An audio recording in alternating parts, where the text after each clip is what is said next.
თქვენი პრაქტიკიდან გამომდინარე ბატონო დავით, როგორც წესი რა შეცდომებს უშვებთ ხოლმე მშობლები და რაც ესე მოქმედებს თურმე შვილებზე? შენთვის არ ამცალია.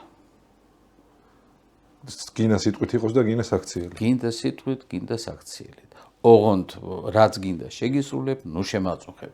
შევა მაღაზიაში კამფეტი მინდა, კი ბატონო, შევა რაღაცა ეს მინდა, კამფეტი დღევანდელ დღეს 10 თეთრი ღირს, გაიზრდება, მერე გახდება რაღაცა სხვა რაც ღირს 10 ლარი, მერე გაიზრდება კიდე სხვა რაღაცა რაც ღირს 100 ლარი და ამ მშობელს უკვე აღარ აქვს ამის მატერიალური შესაძლებლობა და მერე მიყავს ექიმთან. მობილური ტელეფონი და თამაშები კომპიუტერული საჭიროა. ამის გარეშე არ შეიძლება, მაგრამ მაგასაც აქვს თავისი ზომა, დრო, წესი. თუ ამ ზომას, დროს და წესს იცავ, მაშინ მობილური, ანუ კომპიუტერი, ანუ სათამაშოები, ის რაც არის თანამედროვე ტექნოლოგიის, ის მხოლოდ სასარგებლოა. მაგრამ შენ თუ აძლევ იმისთვის, რომ შენ არ დაკავდე ბავშვი, მოიშორო თავიდან, ის უკვე მავნეა. ბატონო დავით, ძალიან ხშირად მინახავს, როდესაც ბავშვი ჭირვეულობს ჭამის დროს და ერთადერთ გამოსავალ ჩობელი ნახულობს გამოსავალს, რომ დაუდებს წინ ტელეფონს და პარალელურ რეჟიმში ბავშვი უყურებს ტელეფონში, თან ჭამს. ფსიქიკაზე რამდენად მოქმედებს? ჭამასაც აქვს თავისი რიტუალი. რიტუალში იგულისხმება რა, რომ საკვებს უნდა კონდეს გემო. ხო? ჩვენ ხო ვარჩევთ, გემრიელია, არ არის გემრიელი, ცხარია, ცივია, ცხელია და ასე შემდეგ. ამიტომ როდესაც ჩვენ ვაძლევთ ტელეფონს და ბავშვი მექანიკურად აღებს პირს, ის იმ საჭმლის გემოს ვერ გცნობს. ანუ არ უვითარდება იმის პირის ან გემოს რეცეპტორები, რომელთაც ის აკეთებს. ამიტომ შეიძლება კი ბატონო მულტფილმი იყოს, დაიწყოს, ჩაერთოს, მაგრამ მე ის ტელეფონი ან დაждდეს ან რაღაცა მოხდეს, ისეთი რომ ტელეფონი აღარ იყოს. მე ნახეთ, როდესაც ბავშვი ჭამს, ჩვენ ვცდილობთ, რომ 15 წუთში ჩაეტიოს საჭმელში.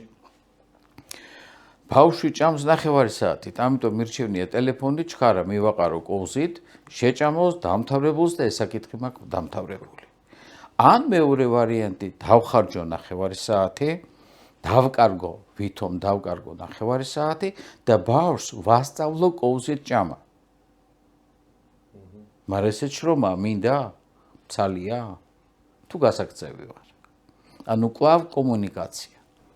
ანუ ისე ვიქნებდივართ, რომ შენთვის არ ამცალია. შენთვის არ ამცალია. საკვებში იქნება ნუ ბანაობაზე ნაკლებად არის, იმიტომ რომ ნუ ამ მშობელი ეხმარება აუცილებელია. ხო, ჩართულობა არის და ნუ სწავლის პერიოდში, სკოლის გაკვეთილები, ჩაცმულობიდან რა, ანუ ჩაცმულობაც ყალიბდება. ხო, გემოვნების ერთ-ერთი მომენტია. მე შემიძლია საღამოს დაულოგო და უთხრა ხვალ ეს ჩაიცვი, მაგრამ მე შარვალი მიჭერს. ან ეს ამ ფეხსაცმელს შენ კომფორტულად არა ვარ. არ შემიძლია ვკითხო უბრალოდ, შენ ხვალ აი ამ სტანისამოსიდან რომელი გირჩევნია? ეს ამ ხასიათზეა დღეს ბავშვი. რატო უნდა უთხრა თუ არის? და თუ არის თქმა გინდა, ისე შეგიძლია ეს გააკეთებინო, რომ ბავშვი დათანხმდება იმაზე, რის გაკეთება შენ გინდა. უნდა უსაბუთო. გამახსენდა ახლა თითქმის 4 წელი ვიყავი საბავშვო ბაღის ავზდელი ბატონო დავით და განსაკუთრებით გოგონებმა იცოდნენ ხოლმე ამოჩემება, რომ მიშომ მაჭამოს 4-5 ბავშვისთვის ერთდროულად მიჭმევია ხოლმე და ტელეფონი არასოდეს არ დამჭირვებია შენ წარმოიდგინე. აი მაგალითად ხან ჯარისკაცებად უჭირდი ხოლმე კარაქიანი პური თუ იყო, ხან რაღაც თვითმფრინავი მოდიოდა გააღეპირი და ვიღაცა მოძდა რაღაც ეგეთ მაიმუნობებს 4-5 ბავშვი ერთდროულად ესე ვაჭმევდი ხოლმე. ხო. კიოს. არა და რა მაგარი პროცესია, ეგ საკუთარ შვილს რო აჭმევ, მაგრამ ნუ და პროცესი რომელიც რაღაცა პერიოდის მერე ყველა ვარიანტში სრულდება და მერე გვენატრება, რომ ნეტა პატარა იყოს. ამიტომ არის მეორე შვილზე უფრო ვგებულობთ ამას, ნუ პირველზე გვეშინია იმ თითრინავების და მატარებლების გაკეთება, დიდია თუ პატარა, მეორეზე უკვე ღებულობ ამ სიამოვნებას, ხო? არაუშავ შიმშილით არ მოკვდება, შეჭამ, მოშივდება და აუ განსაკუთრებით ძალიან ცუდია პატარებში ბატონო დავით. ასე რომ გაიჩერებენ ხოლმე და რომ არ ყლაპავენ, ვაიმე ჩემო უფროსმა შვილმა იცოდა და ძალიან მეშლებოდა ხოლმე ნერვები, გაჩერებული იყო და როდის გადაყლაპავდა. აი ბაღში მყავდა ერთი ბავშვი. კარგად მახსოვს ეხლა სახელს და გვარს დიდი ბიჭია უკვე. საუზმეზე კარაქიანი პური რო ვაჭამე, სადილი რომ მოვიდა, დიდი ლოყები ქონდა, ვერ მივხვდი ამიტომ. ის კარაქიანი პური კიდე აქეთ ქონდა გადატანილი.